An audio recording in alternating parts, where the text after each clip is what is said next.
men.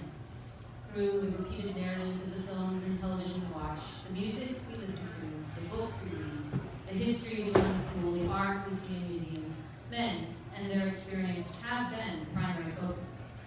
This emphasis can only give the impression that their stories, their experiences, their identities are valued over those of women.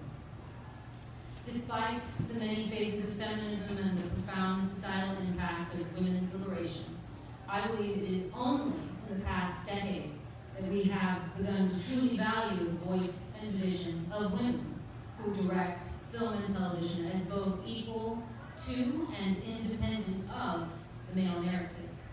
It seems highly possible that because of the broad reach of the internet, society is being forced to consider what women have to say and hear it as having equal import to their male colleagues.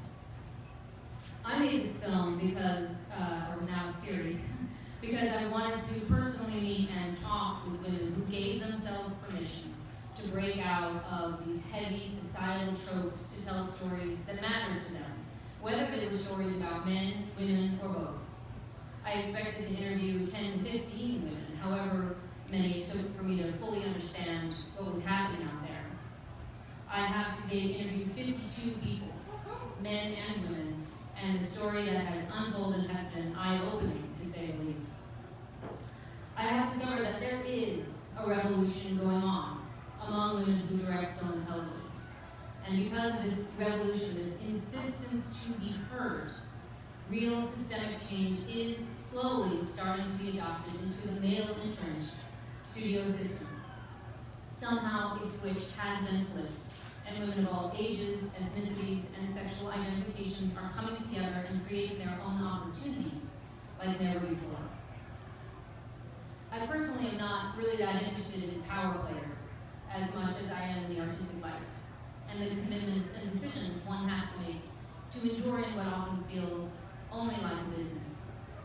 In this new era to come, I think it is imperative that the artists be given as much support, encouragement, and tools to succeed as possible. So it is my hope through this series, you, the viewer, whether you are a man or a woman, a writer or a director, that you might be inspired to make new decisions about your own journey and find a tool that will help you become a more impactful leader, or perhaps discover a new storyteller like I have that will change the way you see the world. We are the stories we tell ourselves.